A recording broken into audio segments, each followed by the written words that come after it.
नमस्कार दोस्तों, मैं संतोष कुमार एक बार फिर से आपका एग्जाम कार्ड लाइव में स्वागत करता हूं। दोस्तों, जैसा कि आपको मालूम है कि इन दिनों हम लोग जीडी के पेपर को डिस्कस कर रहे हैं, उनकी व्याख्याओं को हम संपादित कर रहे हैं। तो आज का जो पेपर है वो 7 फरवरी 2023 को पहली शिफ्ट में हुआ था, तो उसी पेपर को आज हम लोग यहाँ पर सॉल्व करने के लिए जा रहे हैं। तो यहाँ पर हम लोग अपने पहले प्रश्न को देखते हैं। तो पहला प्रश्न है हमारा, सुल्तान जोहोर कप किस खेल से संबंधित है? तो सुल्तान जोहोर कप किस खेल से संबंधित है? तो वो क्रिकेट से नहीं है, फुटबॉल से नहीं है, बास्केटबॉल से। तो किससे है संबंधित?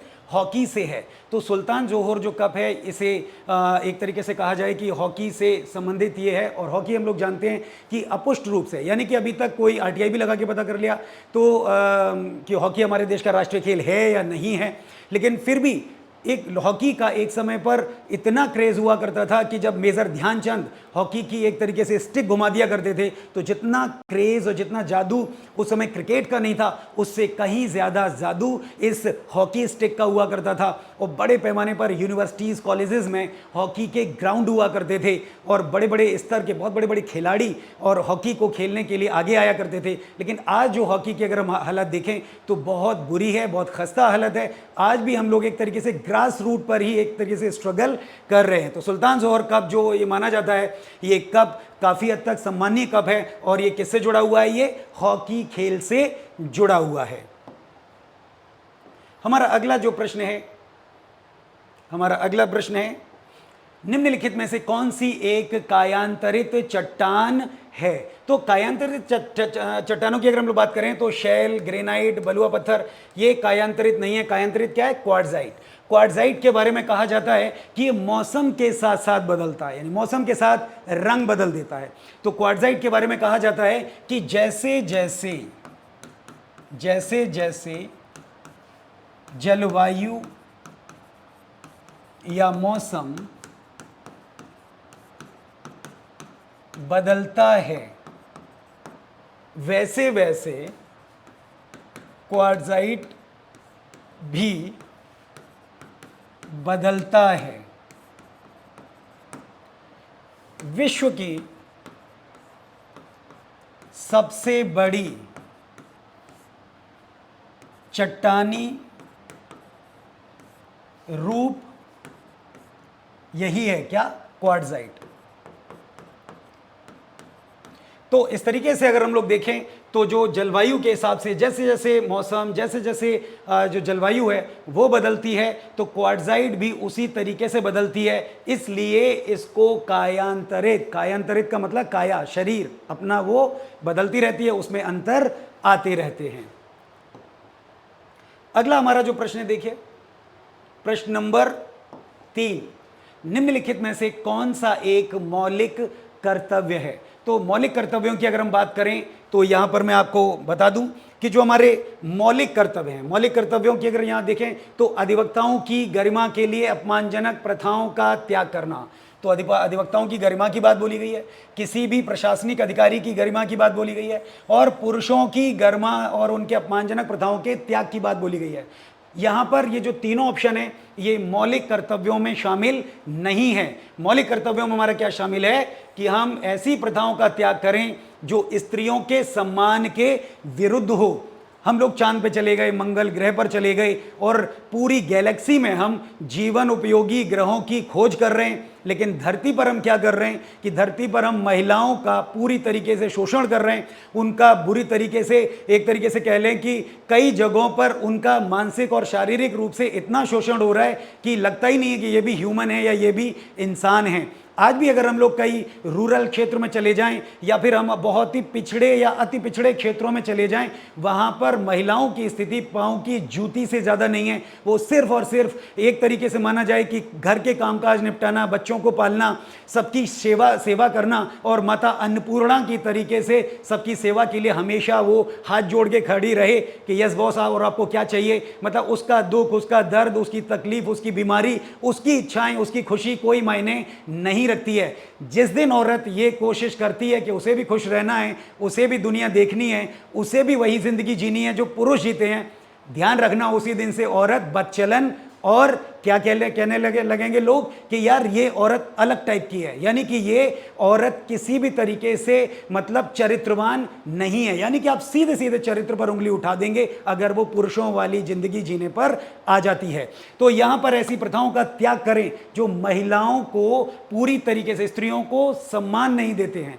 तो ये हमारा जो है एक तरीके से ऐसी प्रथाएं जिनका त्याग हमें करना चाहिए, यानी कि ऐसा सम्मान जो महिलाओं के सम्मान के विरुद्ध हैं, वो बातें हमें नहीं करनी चाहिए। वो चाहे महिलाएं हमारी माता के रूप में हो, दादी के रूप में हो, बहन के रूप में हो, पत्नी के रूप में हो।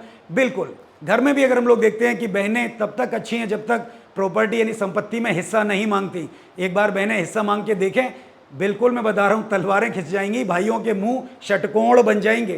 तो इस तरीके से हम लोग देखते हैं कि ऐसी प्रथाओं का हमें त्याग करना चाहिए। हमारे मूल कर्तव्यों में कहा गया है जो महिलाओं को बराबरी का हक नहीं देते। प्रारंभ में मूल कर्तव्य हमारे कितने थे बेटा? 10 थे। आज हमारे पास कितने हैं? 11 हैं। मूल कर्तव्य कहां से लिए गए? रूस के संविधान से लिए गए। किसकी सिफारिश पर लिए गए? सरदार स्वर्ण सिंह समिति की सिफारिश पर लिए गए थे। किसकी पर? सरदार स्वर्ण सिंह समिति की सिफारिश पर लिए गए थे। कब जोड़े गए थे? 42वें संविधान संशोधन में जोड़े गए थे। किसके कार्यकाल में जोड़े गए थे? श्रीमती इंदिरा गांधी के कार्यकाल में जोड़े गए थे, प्रधानमंत्री जो थी। तो इस प्रकार से ये जो प्रश्न है आपका, वो प्रश्न है क्वेश्चन नंबर 3 का 4, और ऐसी प्रथाओं का त्याग करें जो स्त्रियों के सम्मान के विरुद्ध होती हैं।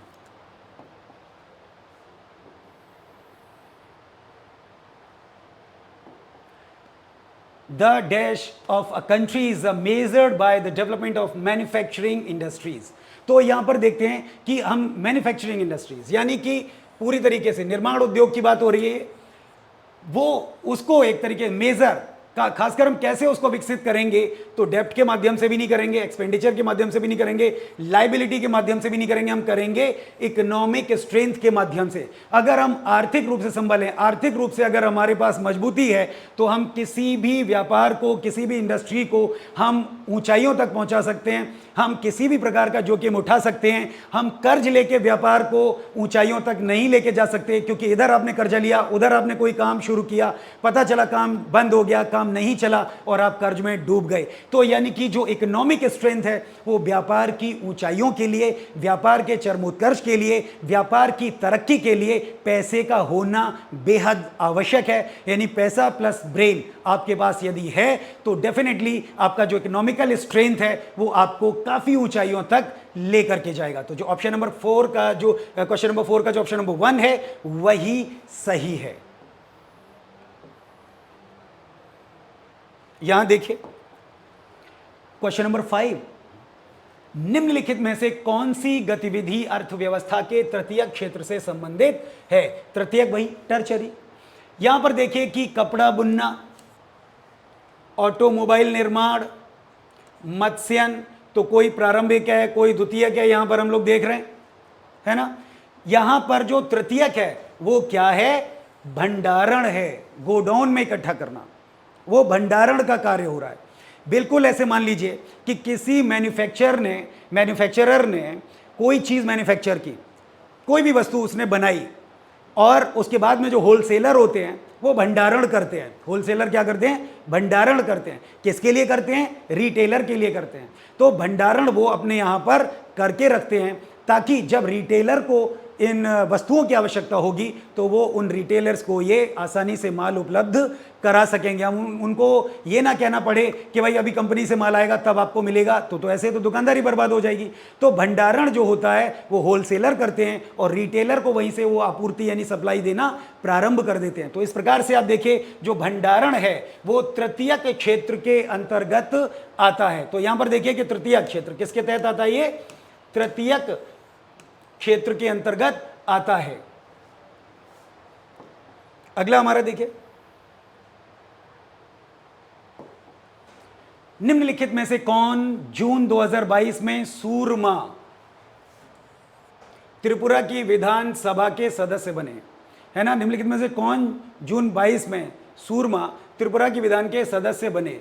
तो आप ये देखिए, सूरमा का मतलब यहां सूरमा वो नहीं पहलवान या कोई कुश्ती वाला रेसलर। सूरमा का मतलब चुनाव लड़के आया है, वो भी तो लड़के आया है भाई, तो वो भी सूरमा ही है, महारथी है। है ना। तो यहाँ पर इसलिए इसका नाम सूरमा यहाँ पर रखा है। यहाँ पर सूरमा का नाम वैसे मत ले लेना तीर तलवार वाला या कोई अर्जुन या फिर सम्राट अशोक जैसा, वो मत समझ लेना। तो यहाँ पर देखिए कि कौन है वो, स्वप्न दास पाल। तो स्वप्न दास पाल जो हैं वो त्रिपुरा की विधानसभा के सदस्य बन करके आए हैं। तो यहाँ पर हम लोग देखते हैं कि राजनाथ सिंह का भी नाम नहीं है, साधना पांडे भी नहीं है और सुदीप रॉय बर्मन भी नहीं है। तो यहाँ का जो क्वेश्चन नंबर 6 है वो जून 2022 में सूरमा त्रिपुरा की विधानसभा के सदस्य बने। तो आप ये देखिए कि 2022 में सूरमा एक तरह की विधानसभा क्या हो गई, यहाँ पर विधानसभा क्षेत्र। कौन सा विधानसभा क्षेत्र, सूरमा विधानसभा क्षेत्र त्रिपुरा के। जो सूरमा एक तरीके से योद्धा, सूरमा एक तरीके से लड़ने वाला, सूरमा एक तरीके से किसी व्यक्ति को परास्त करके आया हुआ व्यक्ति, और सूरमा यहां पर क्या है, ये त्रिपुरा का विधानसभा क्षेत्र है। तो यहां से कौन जीता है, वो स्वप्न दास पॉल। तो स्वप्न दास पॉल सूरमा त्रिपुरा की विधानसभा जो क्षेत्र है वहां से वो जीत करके आए हैं।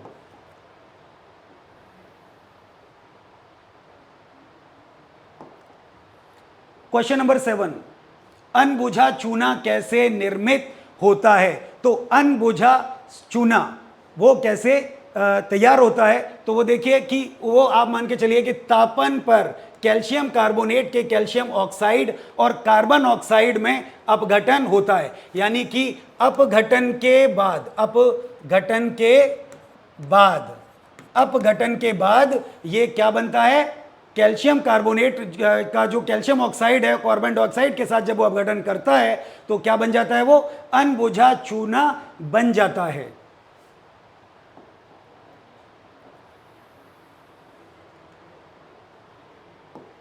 हमारा क्वेश्चन नंबर 8 देखिए, निम्नलिखित में से किस बिहू को रोंगाली बिहू के नाम से जाना जाता है। रोंगाली, ये देखिए बिहू कोई एक नहीं है, बिहू 4, 5, 6 कई तरीके के नृत्य हैं, अलग अलग मौसम अलग अलग समय पर ही आयोजित किए जाते हैं। और मैं बिहू के बारे में बता दूं कि असम का बहुत ही आम प्रचलित, बहुत ही सर्वप्रिय सर्व प्रचलित एक ये नृत्य है। और इसके बारे में माना जाता है कि जो बोहाग बिहू है, कौन सा, बोहाग बिहू, तो रोंगाली बिहू को हम बोहाग बिहू के नाम से भी जानते हैं। इसे युवतियां, अमूमन युवतियां करती हैं, और युवक जो होते हैं वो अलग तरीके के वाद्य यंत्र होते हैं, जैसे कि मृदंग टाइप का जो होता है वो बजाते हैं, या कुछ और खड़ताल टाइप की जो उनके पास जो एक तरीके से उपकरण होते हैं उनको बजा रहे होते हैं, वो वाद्य यंत्रों को बजा रहे होते हैं। तो जो किस बिहू को रोंगोली बिहू के नाम से जाना जाता है, तो वो बोहाग बिहू है। कौन सा, बोहाग बिहू। असम का बहुत ही प्रसिद्ध नृत्य है, महिलाओं के द्वारा किया जाता है। और एक खास बात याद रखना कि जब भी आप ये नृत्य देख रहे हो तो एक बात नोट करना कि सारी की सारी महिलाओं ने लाल रंग का ब्लाउज पहना हुआ है, व्हाइट साड़ी पहनी हुई है, और उसका बॉर्डर एकदम रेड कलर का है। यानी कि रेड ब्लाउज, रेड बॉर्डर है साड़ी का, और व्हाइट साड़ी है, और इसमें वो एक दूसरे की कमर पकड़ करके ही वो डांस करती हैं।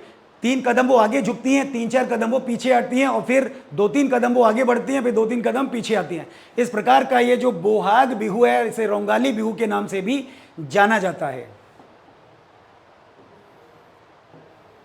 ये देखिए, लोक नृत्य चेराव मुख्य रूप से किस भारतीय राज्य से संबंधित है। तो देखिए, चेराव मिजोरम से संबंधित है। चेराव के बारे में कहता है, चेराव आदिवासी, चेराव आदिवासियों द्वारा, किसके द्वारा किया जाता है, चेराव आदिवासियों के द्वारा ये नृत्य किया जाता है। इस नृत्य में पता है क्या होता है, वो लोग बैम्बू यानी कि बांस को वो क्रॉस वे में पकड़ते हैं, यानी कि 5-6 लड़के उधर बैठ जाएंगे, 5-6 लड़के इधर हो जाएंगे, और वो सब क्रॉस में बैम्बू लगाएंगे। देखिए कैसे लगाएंगे, ऐसे, इस तरीके से। यहां पर लड़के बैठे होंगे, वो 2-2 बैम्बू को एक साथ हाथ से पकड़े होंगे, और इन बैम्बू के बीच में गर्ल्स खड़ी होंगी, ये गर्ल्स खड़ी होंगी, और इस प्रकार वो एक दूसरे खाने में उछलती जाएंगी। जब वो ऊपर उछलती हैं तो वो बांसों को पकड़ के खटखटाना शुरू कर देते हैं। तो इस प्रकार से बड़ा इंटरेस्टिंग है। टाइमिंग बहुत सटीक होती है इसमें, अगर टाइमिंग सही नहीं हुई तो पाँव में तो बांस लगना ही लगना है। तो जो चेराव जो जनजाति है उसकी जो वो एक तरीके से वो लोग जो एक तरीके से बैम्बू डांस, इसे हम लोग बैम्बू डांस भी हम कह सकते हैं, तो ये मिजोरम में बड़े पैमाने पर किया जाता है और काफ़ी तीखे स्वर में ये लोग संगीत भी अपना बजाते जाते हैं और पुरुष एक अंगरखा पहनते हैं, ऊपर कुछ बीट्स लगे हुए कुर्ते टाइप के पहनते हैं और फिर ये आदिवासी जो नृत्य है उसे किया जाता है। अब देखिए, निवल मूल्य इज इक्वल परिसंपत्तियां। तो निवल मूल्य का मतलब होता है जो आपको आखिर में प्राप्त हुआ सबके देनदारियों के बाद, परिसंपत्तियां माइनस क्या, देयताएं, माइनस क्या करेंगे हम लोग, देयताएं। यानी कि जो भी आपकी देयताएं हैं, अगर आपके पास सपोज करो कि 50,000 रुपये आया, जो भी खर्चे हैं, चाहे वो किसी के भी खर्चे हैं, कोई भी ऋण है, देखिए खर्चा हमेशा ऋण ही होता है, वो आप कैसे भी करके मान लीजिए कि आपने किसी जनरल स्टोर से पूरे महीने भर सामान उठाया, फिर सैलरी आपको 50,000 का वेतन मिला, आपने उससे उनका ऋण चुका दिया, आपने दूध वाले का कर्जा दे दिया, आपने कोई भी चीज़ें डिश टीवी का पेमेंट कर दिया, यानी कि हर तरीके के कर्जे, हर तरीके के खर्चे निकालने के बाद जो आपके हाथ में आकर के बचता है वो निवल मूल्य, यानी कि जो देयताओं को करने के बाद, देयताएं मतलब निर्गम है ना, आगम हुआ आपके पास, पहले पैसा आगम यानी आया, फिर उसके बाद वो निर्गम यानी कि देयताओं में चला गया, उन सब से जो पैसा बचता है उसे हम लोग निवल मूल्य कहते हैं। समझ में आ गया? तो इसका आंसर क्या हुआ, देयताएं, ऑप्शन नंबर 2। अगला देखिए, क्वेश्चन नंबर 11, उत्तर प्रदेश के निम्नलिखित में से किस पूर्व मुख्यमंत्री का अक्टूबर 2022 में निधन हो गया? तो अक्टूबर 2022 की अगर हम बात करें तो विजय कश्यप, ये भी नहीं, 22 पूछा है, अक्टूबर का महीना दे रखा है। नारायण दत्त तिवारी, ये भी पहले हो चुके हैं। कल्याण सिंह, ये भी पहले हो चुके हैं। यहां पर किसका आ रहा है, मुलायम सिंह यादव। हम सब जानते हैं मुलायम सिंह यादव बहुत ही जन जन के नेता रहे, सर्वप्रिय नेता रहे। आज भी अगर हम लोग देखें तो हमारा जो बाकी का जो पूर्वी जो उत्तर प्रदेश, खासकर जो हमारा जो पश्चिमी बेल्ट का जो पूर्वी पश्चिमी उत्तर प्रदेश है, इसका जो पूरा जो क्षेत्र है वो सब मुलायम सिंह यादव से परिचित है। मुलायम सिंह यादव को जानते हैं, पूरा राज्य जानता है, पूरा देश जानता है, क्योंकि ये कई बार हमारे प्रदेश उत्तर प्रदेश के मुख्यमंत्री रहे और रक्षा मंत्री भी, यानी कि देश के रक्षा मंत्री भी ये रह चुके हैं।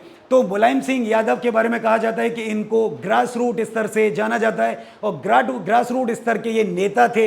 इनको धरती पुत्र के नाम से भी जाना जाता है। जन जन के प्रिय नेता थे। कोई भी बच्चा चला जाता था, कोई भी व्यक्ति चला जाता था, हमेशा ये सम्मान करते थे, रिगार्ड करते थे। और दूसरी सबसे बड़ी बात ये कि इनके पास जाने वाला व्यक्ति कभी निराश होकर नहीं लौटता था, हमेशा उसकी बात सुनते थे, हमेशा उसको ध्यान से उसको सलाह मशवरा दिया करते थे और निकल जाया करते थे अपने, चाहे वो साइकिल ही उठा के प्रारंभिक काल में निकल गए या जब वो टीचर यानी मास्टर थे उस समय उन्होंने किस तरीके से पार्टी खड़ी की, किस तरीके से उन्होंने छोटे छोटे टुकड़ों को इकट्ठा करके एक बड़ा महल बना के खड़ा किया।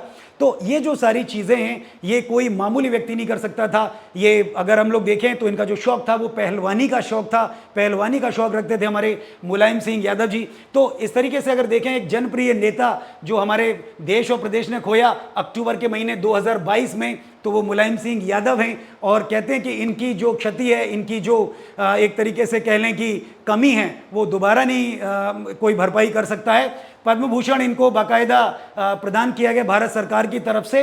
तो मुलायम सिंह यादव जो हैं उत्तर प्रदेश के निम्नलिखित में से क्या पूछा गया है कि अक्टूबर में कौन एक्सपायर हुआ, तो वो मुलायम सिंह यादव ही हैं।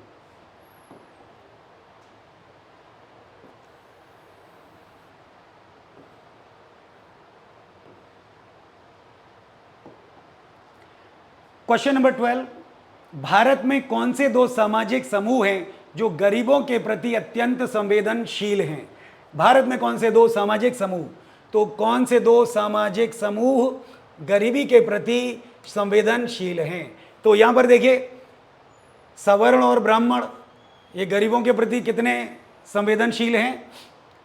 समाज और हम देश में प्रारंभिक काल में, प्राचीन काल में, मध्यकाल में और आधुनिक काल में देखते आए हैं कि क्या स्थिति रही। कई ऐसे समूह थे जिनसे छू करके भी छींटे ली जाती थी, स्नान किया जाता था। और प्राचीन काल में तो बताते हैं कि गले में हांडी लटका करके अनुसूचित जाति के लोगों को रहना पड़ता था।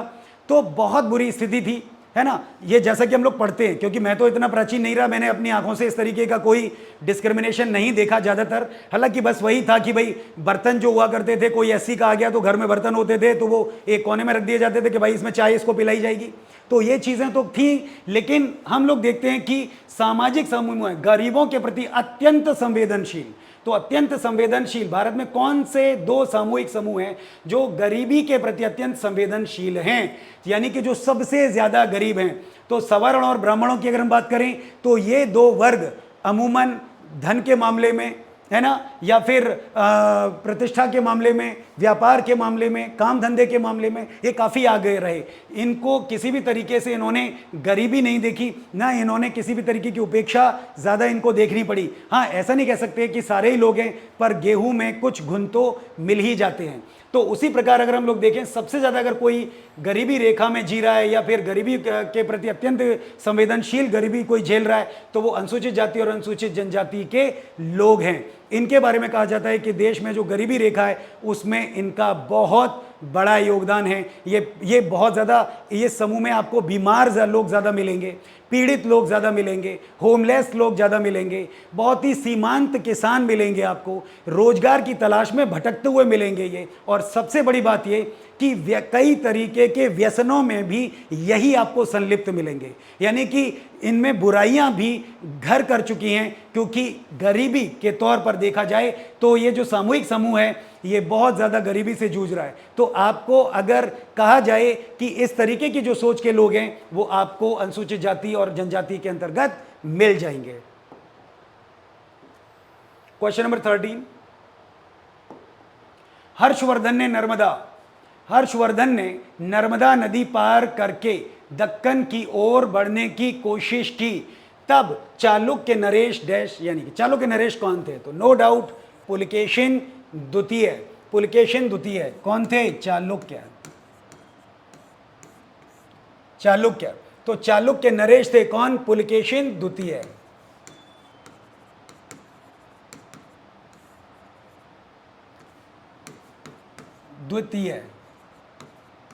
आप देखिए, पुलकेशिन द्वितीय जो थे वो चालुक्य नरेश थे।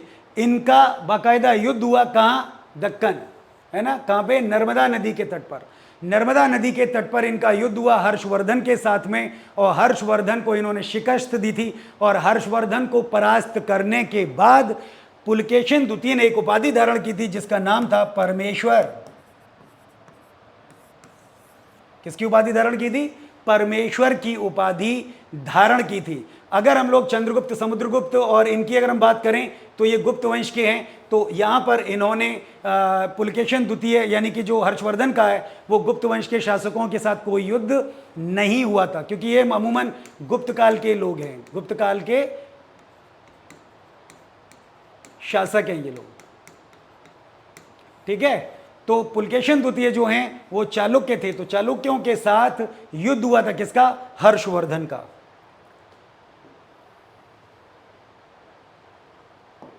क्वेश्चन नंबर 14, 2016 में भारत सरकार द्वारा किन करेंसी नोटों का विमुद्रीकरण किया गया था? तो भाई इस दिन को कौन भूल सकता है? विमुद्रीकरण 2016 की बात आप देखिए कि कौन कौन से नोट अब लीगल टेन्योर नहीं रहे, यानी कि उनको अवैध घोषित कर दिया गया। तो वो नोट थे, देखिए 500 और 1000 का। हमारे घर में रखिए 500 के नोट या 1000 के नोट जो भी हो, है ना, हमारे पास तो इतने थे नहीं, 2-2.5 रुपए थे, जाके बैंक गए बदल के ले आए। तो आप ये देखिए कि 500 और 1000 के जो नोट थे उनको उन्होंने लीगल टेन्योर नहीं रखा, यानी कि एक तरीके से उनको अवैध घोषित कर दिया, उनको बंद कर दिया। अब सबसे बड़ी समस्या ये थी कि ये जो करेंसी के बारे में पूछा गया था कि विमुद्रीकरण किया, यानी कि इनको चलन की मुद्रा से इन्होंने बाहर कर दिया था। इसका कोई मतलब नहीं है कि किसी के पास 500 के नोट कितने हैं, किसी के पास 1000 के नोट कितने हैं, इससे सरकार को कोई लेना देना नहीं है। सरकार ने सीमा भी तय कर दी थी कि इतनी सीमा तक के नोट ही बैंक से बदले जा सकते हैं। इससे बाहर के किसी भी रकम पर अगर आप लेके जाते हैं तो उस पर बाकायदा जो आपका जो एक तरीके से आयकर विभाग था वो बाकायदा नज़र रखे हुए था, बैंक भी इस पर नज़र रखी हुई थी। तो ये सारी जो घटनाएं 2016 की विमुद्रीकरण की 500 और 1000 के नोटों के लिए ही की गई थी। देखिए क्वेश्चन नंबर 15, भगोड़े आर्थिक अपराधियों को भारतीय अदालतों के अधिकार क्षेत्र से बाहर रहकर भारत में कानून की प्रक्रिया से बचने से रोकने के उपाय प्रदान करता है। तो भगोड़े आर्थिक अपराधियों को, किनको बेटा? भगोड़े आर्थिक अपराधियों को कौन?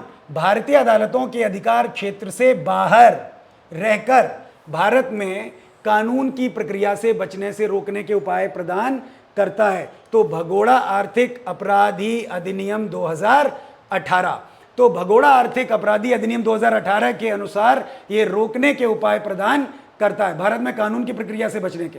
तो भारतीय अदालतों के अधिकार क्षेत्र से बाहर है ये कौन सी घटना है? भगोड़ा आर्थिक अपराधी अधिनियम 2018। इसके तहत क्या होता है कि कोई भी व्यक्ति भारत से कर्जा ले गया, बैंकों से कर्जा ले लिया, व्यापार चलाया, घाटा हो गया, हजारों करोड़ का कर्जा है, अब क्या करें? भारत में रहेंगे पकड़े जाएंगे, भारत में रहेंगे इंसॉल्वेंट घोषित हो जाएंगे, भारत में रहेंगे तो सरकार गर्दन पकड़ के पैसा वसूलेगी, भारत में रहेंगे तो बैंकें रोज घर के आके चक्कर काटेंगी। तो सबसे अच्छा काम क्या है? पैसा लो और भाग जाओ।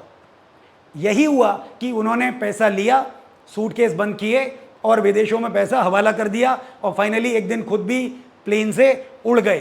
तो अब आप पकड़ते रहिए इनको, इनका किसी भी तरीके से प्रत्यर्पण कराते रहिए, केस लड़ते रहिए।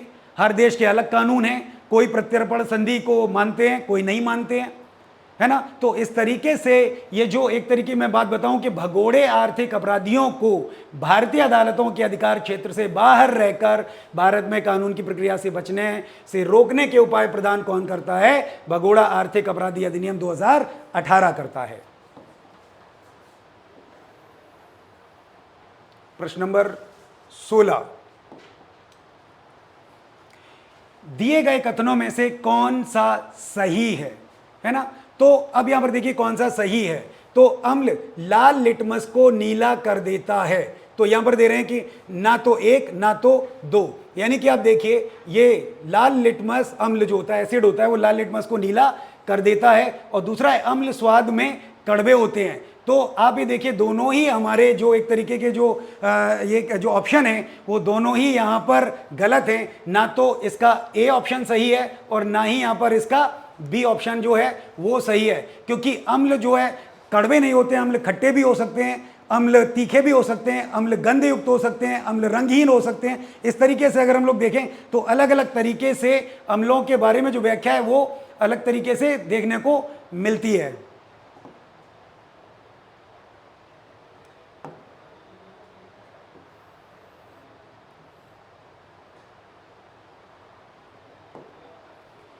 क्वेश्चन नंबर 17, पहली निर्वाचित संसद निम्नलिखित में से किस वर्ष में अस्तित्व में आई थी? 1952 में आई थी। कब आई थी? 1952 में आई थी। ये जो पहली एक तरीके से हम लोग देखें तो पहली निर्वाचित जो संसद है वो 1952 में एक तरीके से अस्तित्व में आई थी। हमारे देश में आप देखिए कि 1951-52 में पहले आम चुनाव हुए। क्या हुए? पहले आम चुनाव हुए। क्या हुए? पहले आम चुनाव हुए। उसी तरीके से देखें कि 1952 में क्या बनी? संसद बनी। 1952 में क्या बनी? लोकसभा बनी। 1952 में क्या बनी? राज्यसभा बनी। तो इस प्रकार से देखिए कि आज़ाद भारत की बात हो रही है यहाँ पर, यह अंग्रेज़ों के शासन की बात नहीं हो रही है, यहाँ पर आज़ाद स्वतंत्रता की बात हो रही है। तो यहाँ पर आप देखिए कि 1952 में ही ये सारे काम हो रहे हैं। तो पहली निर्वाचित जो संसद थी बेटा वो कब बनी? वो 1952 में पहले आम चुनावों के बाद बनी थी। एक और मैं आपसे प्रश्न पूछ रहा हूँ, शायद आपको पता हो कि पहले जो इलेक्शन हुए थे, पहले जो चुनाव हुए थे, उनके जो बैलेट बॉक्स थे यानी कि मत पेटिकाएँ थी, वो मत पेटिकाएँ किस कंपनी ने बनाई थी? सोच के देखिए। तो वो मत पेटिकाएँ थी गोदरेज कंपनी ने बनाई थी। ये लिख लीजिए। ये हालांकि सिविल में आया था, सिविल में प्रश्न पूछा गया था कि पहले जो इलेक्शन हुए थे 51 और 52 में, 1951-52 में जो पहले चुनाव हुए थे, उन चुनावों में जो मत पेटिकाएँ थी, क्या थी बेटा? मत पेटिकाएँ किस कंपनी ने बनाई थी? गोदरेज ने। समझ में आ गया? भारी भरकम गोदरेज ने ये तैयार की थी पूरे देश के लिए। 18 देखिए, hero Indian super league ISL के उद्घाटन मैच का विजेता ATK था, जो डैश में स्थित एक फुटबॉल क्लब था। यानी कि क्लब है, यानी कि जो हीरो इंडियन सुपर लीग है ICL का जो उद्घाटन मैच जो था उसका विजेता ATK था, जो डैश में स्थित एक फुटबॉल क्लब है। तो यहां पर ये फुटबॉल क्लब है वो किसका है? कोलकाता। कोलकाता का जो फुटबॉल क्लब है उसकी बात हो रही है। यहीं पर हीरो इंडिया सुपर लीग का उद्घाटन कोलकाता फुटबॉल जो है क्लब है वहां पर इसको आयोजित किया गया था। कहां पर किया गया था? कोलकाता फुटबॉल क्लब के अंतर्गत किया गया था, ना कि बेंगलुरु, चेन्नई, मुंबई। इन तीनों जगहों पर कोई भी फुटबॉल क्लब इस तरीके का नहीं है जहां पर ये आयोजित किया गया, क्योंकि हम सब जानते हैं कि हीरो इंडिया सुपर क्लब जो लीग जो था उसका जो उद्घाटन मैच था वो कोलकाता में खेला गया था और कोलकाता के ही फुटबॉल क्लब में ये आयोजित किया गया था।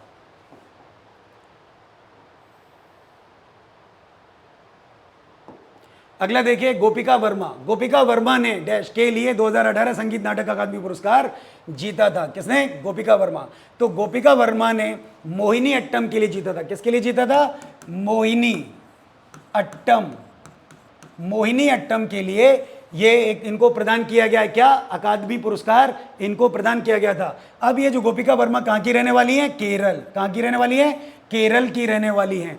और मोहिनी अट्टम को इन्होंने काफ़ी ऊंचाइयों तक पहुंचाया, कई आयाम दिलाने का प्रयास किया इन्होंने, कई जो कहते हैं ना कि भाव भंगिमाएँ हैं उनका निर्माण किया, कई प्रकार की आधुनिक जो कलाएं हैं, हस्त मुद्राएं हैं, आंखों का एक तरीके से जो लोच है, उन सब चीज़ों में भी इन्होंने नई नई विधाओं को शामिल किया, नए नए प्रयोग किए। लिहाजा गोपिका वर्मा को 2018 का संगीत नाटक अकादमी पुरस्कार प्रदान किया गया था।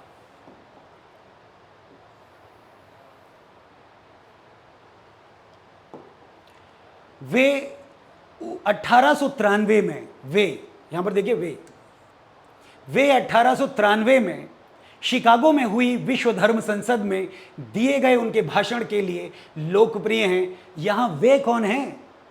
हम किसकी बात कर रहे हैं यहां पर? वे। तो भाई ये जो वे हैं वो विवेकानंद हैं। कौन हैं? विवेकानंद हैं। तो यहां पर हम स्वामी विवेकानंद की बात कर रहे हैं, हम नरेंद्र देव की बात कर रहे हैं। किसकी बात कर रहे हैं? नरेंद्र देव की बात कर रहे हैं। तो इनका जो प्रारंभिक और वास्तविक नाम है वो नरेंद्र देव है। और जो खेतड़ी राजा थे, कौन? खेतड़ी राजा जो थे उन्होंने इनको क्या नाम दिया? विवेकानंद। क्या नाम दिया?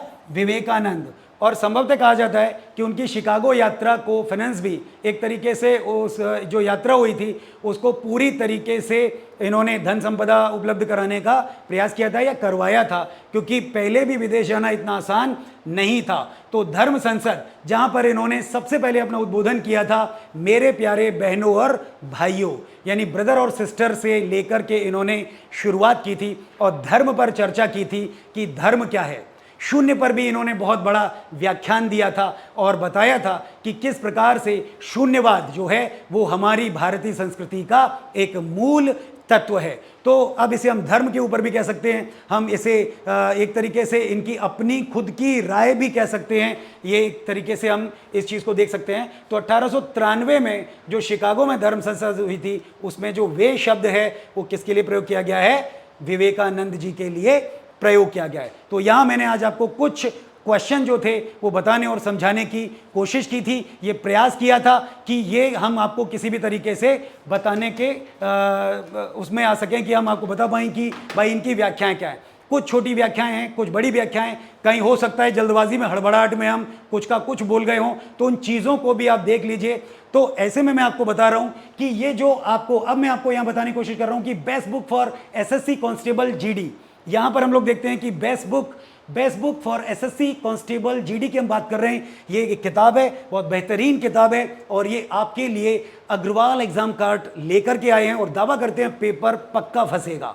तो यहां पर हम लोग देखते हैं कि जो किताब है आपके लिए बनाई गई है, इसमें 20 मॉक पेपर हैं, 12 सॉल्व पेपर हैं, 2013 से 23 तक के इसमें पेपर शामिल किए हैं और 2023 में जो हम आपको YouTube के ज़रिए बता रहे हैं, अपने ई पोर्टल के ज़रिए बता रहे हैं। हमारे यहाँ जो विद्वान मैथ के हैं, जो GS के हैं, जो इंग्लिश के विद्वान हैं, रीजनिंग के विद्वान हैं, जो आपको समय समय पर आपके जो क्वेश्चन हैं जितना संभव हो सकता है उनकी व्याख्याएं बताने की कोशिश करते हैं। आपके जो सवाल हैं उनकी सही तरीके से सटीक व्याख्या की कोशिश करते हैं, कुछ अतिरिक्त बातें भी बताते हैं। तो अगर ये चीज़ें आप YouTube से नहीं समझ पा रहे हैं, है ना, या किसी भी तरीके से आप PDF के माध्यम से नहीं समझ पा रहे हैं, तो आप ये किताब लीजिए और इस किताब में हमने हर प्रश्न के साथ एक QR कोड जोड़ के रखा है और उस QR कोड को जब आप स्कैन करेंगे तो बहुत ही आसानी से आप उस प्रश्न की व्याख्या तक पहुंच पाएंगे, उसको अच्छी तरीके से समझ पाएंगे, देख पाएंगे। तो ये जो किताब है वो बहुत आसानी से मार्केट में अब उपलब्ध होने वाली है कुछ 1-2 हफ्ते के अंदर। फिर भी अगर आप किताब हमारे पोर्टल से खरीदना चाहते हैं, to buy this book you can visit our website www.examcard.in से भी परचेज कर सकते हैं। तो मैं अपनी बात को यहीं खत्म करता हूं और उम्मीद करता हूं कि आपकी आगामी परीक्षाएं जो होने वाली हैं वो आपके लिए शुभप्रद हो। Thank you.